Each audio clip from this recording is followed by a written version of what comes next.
तो आज हमारे पास सिंधु घाटी सभ्यता से जुड़े कुछ बहुत ही दिलचस्प स्रोत हैं। जब हम प्राचीन सभ्यताओं के बारे में सोचते हैं तो दिमाग में अक्सर मिस्र के पिरामिड या मेसोपोटामिया की कहानियां आती हैं। लेकिन क्या हम जानते हैं कि जिस वक्त ये महान सभ्यताएं बन रही थीं, उन्हीं के बराबर बल्कि उनसे भी कहीं ज्यादा बड़े इलाके में एक बेहद विकसित सभ्यता हमारे अपने क्षेत्र में फल फूल रही थी। आज हम इसी सभ्यता की एक गहरी पड़ताल करने वाले हैं। हम ये समझने की कोशिश करेंगे कि ये सिर्फ पुरानी ईंटों का ढेर नहीं, बल्कि एक विशाल, संगठित और आर्थिक रूप से जुड़ा हुआ नेटवर्क था।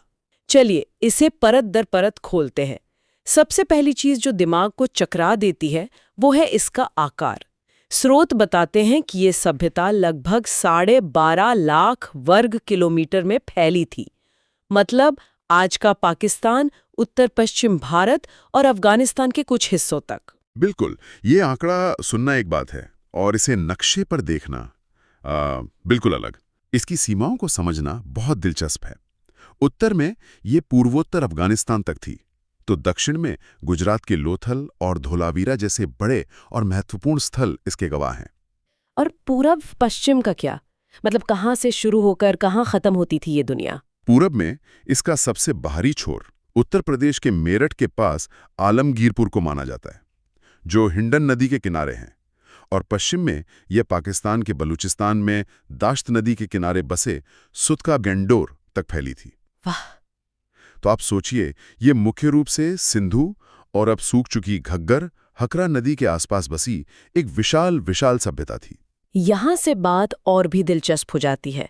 इन स्रोतों से पता चलता है कि सिंधु घाटी के शहर सिर्फ रहने की जगह नहीं थे, बल्कि वे अपने आप में विशेष आर्थिक केंद्र थे।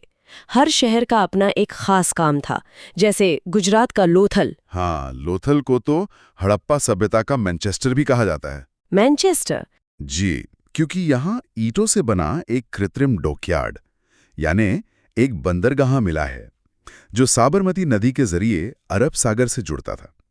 ये मेसोपोटामिया और फारस की खाड़ी के साथ समुद्री व्यापार का मुख्य दरवाजा था एक तरह से। तो यहाँ से क्या-क्या व्यापार होता था? सिर्फ माल आता जाता था या कुछ बनता भी था? बनता भी था, बहुत कुछ।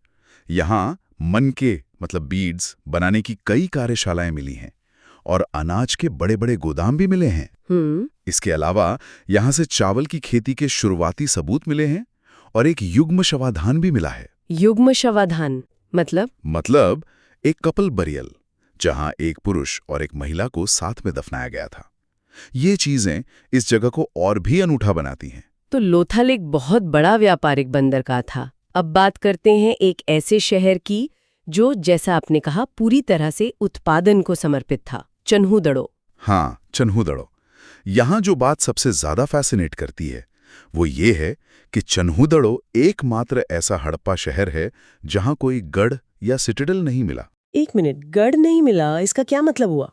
इसका मतलब ये हो सकता है कि यह शहर शायद प्रशासनिक केंद्र नहीं था, बल्कि पूरी तरह से एक औद्योगिक केंद्र था, कारीगरों का शहर। किस तरह का उद्योग? ये मन के बनाने, शंख की कटाई और सबसे जरूरी मोहर बनाने का एक प्रमुख केंद्र था। अच्छा, इसीलिए इसे भारत का लंका शायर भी कहा गया है। ठीक है, तो हमारे पास एक बंदरगाह हो गया लोथल और एक औद्योगिक शहर चन्हूदड़ो। लेकिन इस सब को नियंत्रित कौन करता था?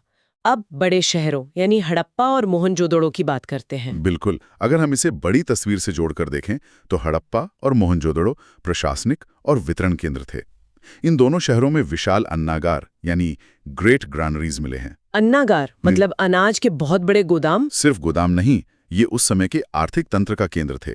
यहाँ बड़े पैमाने पर अनाज इकट्ठा किया जाता था और फिर यहीं से उसका व्यापार होता था। और क्या मोहनजोदड़ो से विदेशी व्यापार के कोई सबूत मिले? हाँ बिल्कुल, मोहनजोदड़ो से मेसोपोटामिया जैसी बेलनाकार मोहरें मिली हैं। अच्छा। और प्रसिद्ध प्रीस्ट किंग की मूर्ति भी।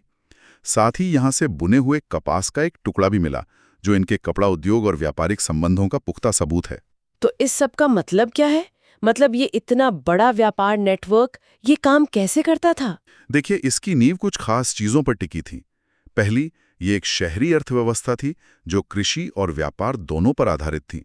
आपको पता है, हड़प्पा वासी दुनिया में सबसे पहले कपास उगाने वालों में से थे और वे इसका निर्यात भी करते थे। और व्यापार में ईमानदारी कैसे सुनिश्चित की जाती थी? कोई स्टैंडर्ड था? बेहतरीन सवाल। इसके लिए एक मानकीकृत मापतौल प्रणाली थी। वे चूना पत्थर और स्टीटाइट से बने घनाकार मतलब क्यूबिकल बाटों का इस्तेमाल करते थे। और सबसे हैरान करने वाली बात यह है कि ये बाट पूरे सभ्यता क्षेत्र में अफगानिस्तान से गुजरात तक एक जैसे थे। सच में? हाँ, ये एक बेहद संगठित व्यवस्था की निशानी है। स्रोतों में कुछ और स्थलों का भी जिक्र है जो बहुत महत्वपूर्ण लगते हैं, जैसे कालीबंगन और बनावली। उनका क्या रोल था इस सिस्टम में? बिल्कुल, वो इस पूरी आर्थिक मशीन के इंजन थे, कह सकते हैं। राजस्थान के कालीबंगन से जुते हुए खेत का दुनिया का सबसे पुराना सबूत मिला है। और यहाँ अग्नि वेदिकाएं यानी फायर ऑल्टर्स भी मिली हैं, जो इनके धार्मिक रीति रिवाजों पर रोशनी डालती हैं। और बनावली? वहीं हरियाणा के बनावली से मिट्टी का बना हल का एक मॉडल मिला है। हाँ। और बहुत ही अच्छी गुणवत्ता वाले जौ के दाने मिले। ये खोजें उनकी उन्नत कृषि तकनीकों को दिखाती हैं। इसी वजह से वो इतना अतिरिक्त अनाज पैदा कर पाते थे। तो इन सभी स्रोतों के टुकड़ों को जोड़कर जो तस्वीर बनती है वो दिमाग को हिला देती है। सिंधु घाटी सभ्यता सिर्फ विशाल ही नहीं थी, बल्कि बेहद जटिल, आधुनिक और संगठित भी थी। इसके शहर आज के महानगरों की तरह विशेष भूमिका निभाते थे।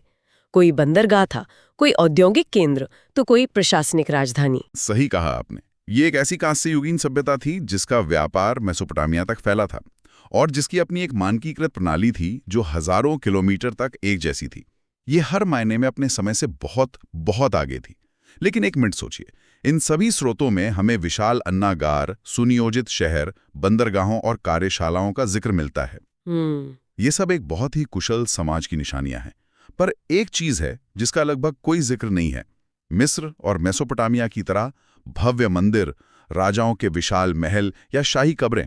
सही बात है, शक्ति का वैसा भव्य प्रदर्शन यहाँ नहीं दिखता। तो यह एक बहुत महत्वपूर्ण सवाल खड़ा करता है।